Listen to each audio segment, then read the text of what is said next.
ahí en el libro de Lucas, en el libro de ahora de acá de los Hechos, haciendo preguntas, ¿qué tenían que hacer? Ahora, en los cristianos, ¿cuál es la reacción cuando escucha una palabra de Dios? ¿Le responde a Dios? ¿Le responde a Dios? ¿Le responde usted a Dios cuando se habla del perdón? ¿Usted entiende sobre el perdón y sale perdonando? ¿Está dispuesto a perdonar? Porque es bonito escuchar del perdón. El perdón no es una opción, el perdón es una orden, es un mandato bíblico. Tenemos que hacerlo sí o sí. Yo le digo siempre a los hermanos que hay que tener cuentas cortitas con Dios y con los hermanos. Porque Dios a través de alguien me va a bendecir. Y yo no sé quién es ese alguien. Y quizás Dios haya elegido, haya determinado de antetiempo de bendecirme justo con la persona que yo estoy enojado, enemistado, atado. Por eso es que hay que tener cuentas cortitas con Dios y con los hermanos, con Dios y la gente, con Dios y con tus compañeros de trabajo, con tus vecinos. Llévate bien con tu vecino, eres creyente, eres representante de Dios. Amén. Ya está muy serio ahora. Se puso serio el asunto. Hay gente que escucha que Dios le va a sacar del problema, que Dios le va a ayudar, que Dios lo va a llevar a las alturas, pero sin embargo no reaccionan frente a esa verdad.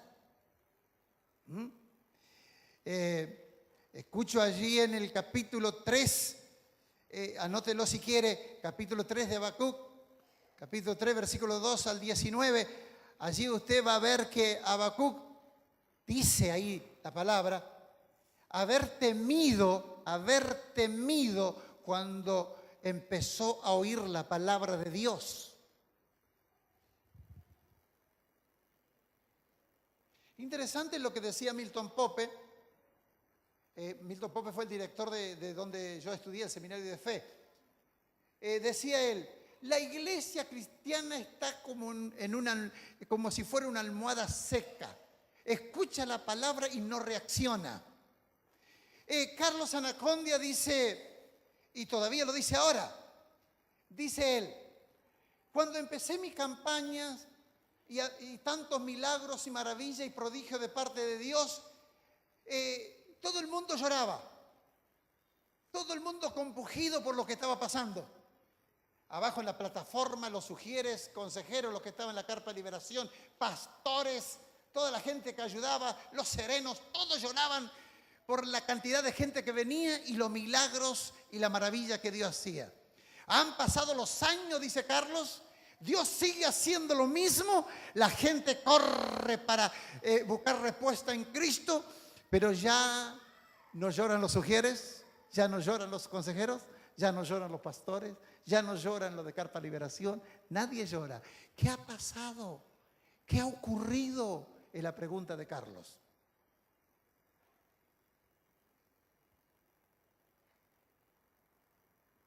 En el capítulo que te dije, capítulo 3 del libro de Habacuc, habla de tres manifestaciones lindas que va a ocurrir. Léalo después en casa, pero te digo cuáles son.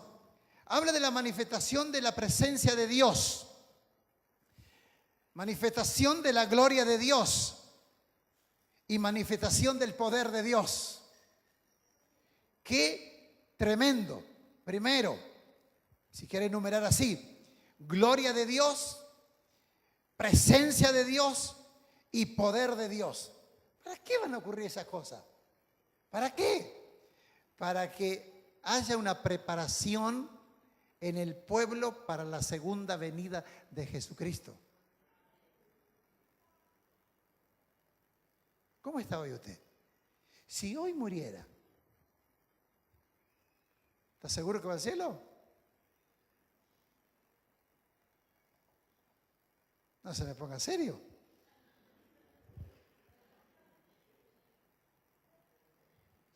Hemos citado a los profetas, los apóstoles, protoevangelio, el evangelio del reino de Dios. ¿Sí? La reacción de la gente que oía a estos hombres, ese mensaje transformador con arrepentimiento y compunción, porque ese mensaje hablaba de nivelación. Eso es lo que vino a hacer Juan y eso es lo que dijo Pedro. Por eso que el versículo que hemos tenido como base dice, no sé si alguno está anotando, los que están abajo deben subir. Los que están abajo deben subir. Hola. Los que están abajo deben subir. Los que están alto deben bajar.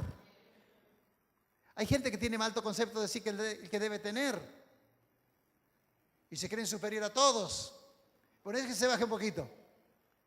Cuando se casó mi hermano, él tenía 30 años y la novia, la futura esposa tenía 18.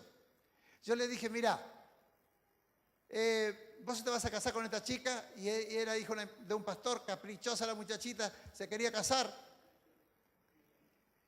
Y mi hermano, bastante vivito, 12 años, ay, está desnivelada el asunto ahí. ¿Sí? Y yo le dije, mira, vos ya estás crecido, vos ya sos un hombre de Dios, el Señor ya te usa, esta chica todavía no sabe nada, tiene que aprender mucho. Así que vos vas a tener que bajar, esa fue mi charla con ellos, vos vas a tener que bajar y llevarla despacito que ella suba. Y eso es lo que ha hecho, y hoy gracias al Señor se llevan bien y están sirviendo al Señor, claro, en la casa, en la iglesia donde pastorea su suegro, pero está sirviendo al Señor. ¿Sí? Pero esto es para todos, los que están altos. Los que están bajos deben subir y los que están altos deben bajar. Lo que está torcido debe enderezarse. ¿Sí? Esa era la palabra. Y lo áspero se debe allanar. Amén. Ahora, creo que una verdadera transformación primero tiene que ocurrir en nosotros, dentro de nosotros, y después, por eso yo pongo aquí, una verdadera transformación hacia adentro de la iglesia y hacia afuera. Ahora, la transformación tiene que empezar en nosotros, por eso que habla de renovación personal el libro. De los momentos que se empezaron a escribir estos devocionales, siempre se habla de las tapas del libro, dice, de los devocionales esto, habla de renovación personal. Dios tiene que empezar primero por cada uno de nosotros. Nosotros queremos que empiece por otro, pero no, primero con vos, dice el Señor. Yo quiero tener un trato con vos personal. Yo quiero hacer una transformación extraordinaria en tu vida. Me quiero meter dentro tuyo. Y luego quiero hacer milagros extraordinarios contigo y a través de ti. ¿Sí? Amén. Gloria al Señor. Quiero que vea ahí en segunda de Corintios, capítulo 14 y 15. Por favor. Segunda de Corintios.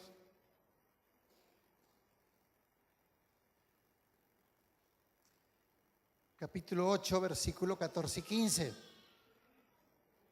Dice así, sino para que en este tiempo, dice, con igualdad, la abundancia vuestra supla la escasez de ellos, para que también la abundancia de ellos supla la necesidad vuestra, para que haya igualdad, nivelación. Como está escrito, dice, el que recogió mucho, no tuvo más. El que recogió poco o el que poco no tuvo menos. Amén. Qué lindo. Quiero que leas ahí en el libro de los Hechos, en el capítulo 4, versículo 32.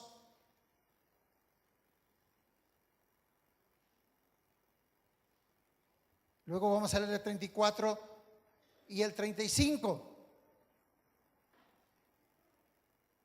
en la naciente comunidad del reino, la iglesia que empezaba naciendo por el poder del Espíritu Santo en aquellos días, dice que no había ningún necesitado entre ellos.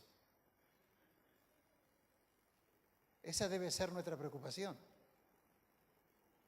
Y dice así, la multitud, estoy leyendo Hechos de los Apóstoles, Hechos del Espíritu Santo, capítulo 4, versículo 32, y la multitud de los que habían creído eran de un corazón y un alma, y ninguno decía ser suyo propio nada de lo que poseía. Es como que si ahora dejé mi auto es tu auto, mi casa es tu casa, lo que tengo te doy, lo mío es tuyo, lo tuyo es mío, algo así. No estamos dispuestos a vivir eso, parece, ¿no? Sino que tenían todas las cosas en común. Versículo 34 dice, así que no había entre ellos ningún necesitado, porque todos los que poseían heredades o casa las vendían y traían el precio de lo vendido. Alabado sea el Señor. Y lo ponían a los pies de los apóstoles y se repartía, escuche, y se repartía a cada uno según su necesidad. Creo que cuando el pueblo vuelve de la cautividad, después de haber estado 70 años cautivo bajo el imperio de Nabucodonosor, después de regresar, eran el mandato de Dios, la orden de Dios era reconstruir el templo, reconstruir los muros, pero lo que menos hicieron era eso ellos, o lo que menos empezaron a hacer eso. Se preocuparon a construir su propia casa, casa de invierno y casa de verano. Lea el libro de Ageo, el capítulo 1, capítulo 2. De repente se detuvo, se cerró el cielo y vino escasez, necesidad y lo que trabajaban como que recogían en bolsillo roto. ¿Sí? ¿Amén? Así dice la Biblia. Y esa gente que en un tiempo confió tanto en Dios, por eso que fueron tan bendecidos y tan prosperados, de repente ya habían dejado de confiar y confiaban más en el ingreso que tenían que en el dueño de todo. Por eso que uno de los versículos decía, contentados con vuestro salario. Hay gente que se vive quejando con este país, donde trabajo, y siempre está hablando de la ciudad que vivo, la iglesia que voy, y si yo hubiese hecho otras cosas, y bueno, ya no le hiciste, amigo.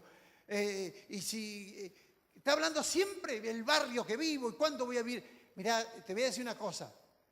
Si hablas mal de tu barrio, tu mismo barrio te va a expulsar.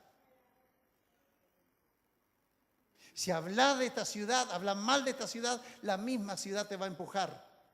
No vas a conseguir trabajo, todo te va a ir mal, porque estás hablando mal. Habla bien. Amén. Vos tenés que hablar de bendiciones. ¿Para eso fuiste llamado? ¿Sí o no? Amén. Ya ahí no hay tanto amén. Dice, no había ningún necesitado. Vamos a leer ahora, o anote usted, porque son varios versículos. Primera de Corintios, capítulo 12, versículo 14 al 26. Yo te voy a mencionar algunos versículos que yo anoté que son importantes de ahí, pero me gustaría que usted lea en su casa del 12, Primera de Corintios 12, de 14 al 26. Dice, en el cuerpo de Cristo. ¿Cuál es el cuerpo de Cristo? La iglesia. ¿Sabe que hay gente que critica a la iglesia? El que critica a la iglesia se está criticando él mismo, porque él mismo es parte del cuerpo de Cristo. Amén. En el cuerpo de Cristo los miembros que parecen, dice, más débiles, los que parecen menos dignos, que parecen menos decorosos, son tratados por el Señor con equidad. El Señor no era una persona que favorecía a uno y desfavorecía al otro. Era justo. Y el Señor espera lo mismo de nosotros. Amén. Luego dice, Dios ordenó el cuerpo. Dios. No es un pastor, es Dios quien ordenó el cuerpo, dando más abundante honor al que le faltaba para que no haya desavenencia, para que no haya oposición, discordia, ¿sí?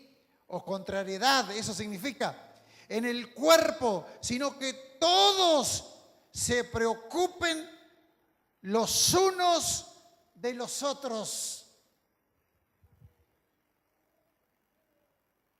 ¿Qué hace cuando falta uno acá? ¿Qué hace cuando faltan varios? Que no lo ves. Ah, menos mal que no vino.